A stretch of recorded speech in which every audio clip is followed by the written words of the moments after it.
Hello, listeners. If you are new here, you'll find the story recap in the description. And now our story continues.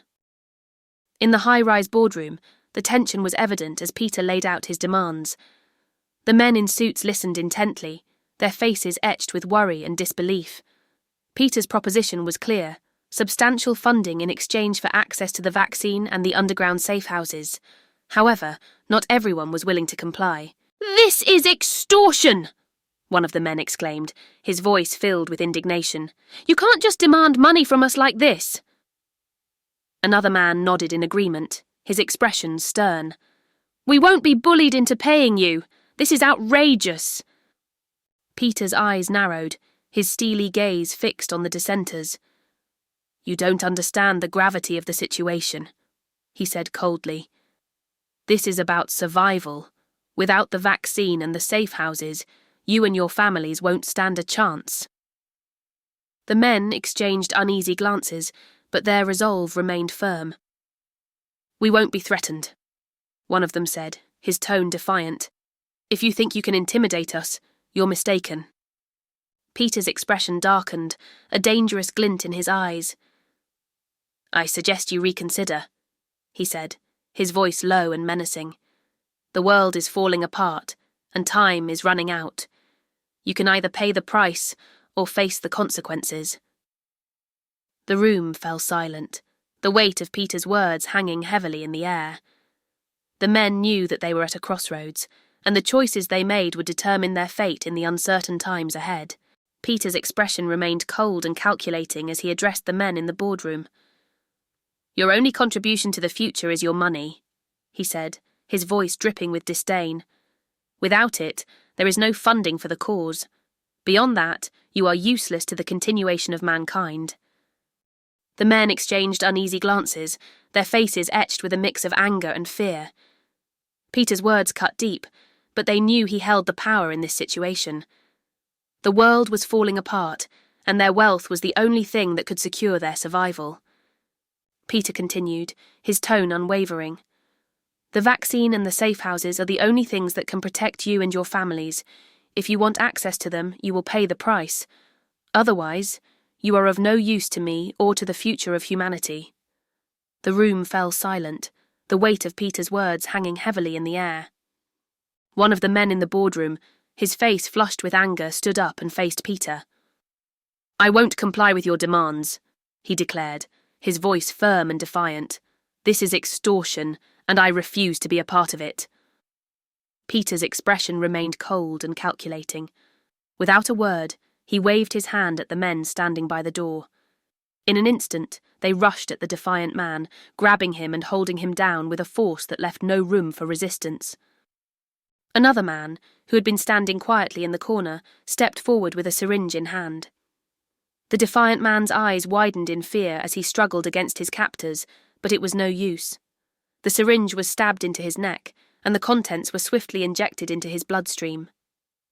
The men holding him quickly backed away, putting as much distance between themselves and the defiant man as possible. They watched as the man's muscles began to contract violently. Large bruises started to form at the injection site, spreading rapidly across his face. His skin turned a sickly grey and his eyes closed as his body convulsed. Within moments, his arms and legs bent into his body, contorting painfully. He fell to the floor in a fetal position, his breathing shallow and laboured.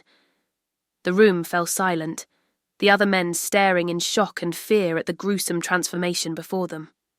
Peter's cold gaze swept over the room, his message clear. Compliance was not optional, and the consequences of defiance were severe.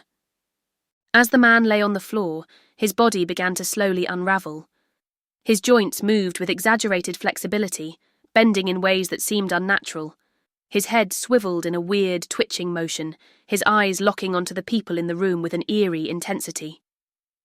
With a grotesque fluidity, he rolled over so that his feet and hands were on the floor, his knees bent at strange angles. The sight was both horrifying and mesmerizing, as if his body no longer obeyed the normal rules of human anatomy. The room was eerily calm, the tension thick in the air as the men watched the grotesque transformation of their former colleague. The silence was almost suffocating, each man holding their breath, unsure of what would happen next. Suddenly, the creature's head violently swiveled to the left, its eyes locking onto one of the men. In an instant, its right arm folded behind its head, laying over its shoulders, both hands grasping in the man's direction. The creature began to lunge, its movements swift and unnatural. Before it could reach its target, a shot rang out, echoing through the room. The creature dropped onto the table, its body collapsing in a heap. The men stared in shock, the reality of the situation sinking in. Peter looked at the men in the boardroom, his expression cold. "This is your fate if you don't want to comply," he said, his voice low and menacing. "Choose wisely." Peter entered his office, the opulence of the room reflecting his taste for extravagance. The walls were adorned with expensive artwork, and the furniture was made of rich, dark wood. A large, ornate desk dominated the centre of the room, and the soft lighting added to the luxurious ambience. A pretty woman in a dress suit entered the office, her demeanour professional yet curious. "How long do you think it will be before someone infected turns like the man in the boardroom?" she asked. Peter glanced at her, his expression calm. "The injection sped up the process," he replied, "but for the general population that is infected, it will take longer. Weeks." He stood and moved to sit on the corner of his desk, something small in his hand. The object was about the size of a thimble. Peter grabbed the woman's hand, turning it over to expose her wrist. He pressed the object into her skin, and she could see the liquid leaving the device and entering her bloodstream. Peter then did the same thing to himself, pressing the object into his own wrist. The liquid flowed into his veins, and he watched the process with a detached interest. The woman looked at him, a mix of curiosity and apprehension in her eyes, as they both understood the gravity of the situation. Thanks for watching. If you enjoyed this story, please like and subscribe.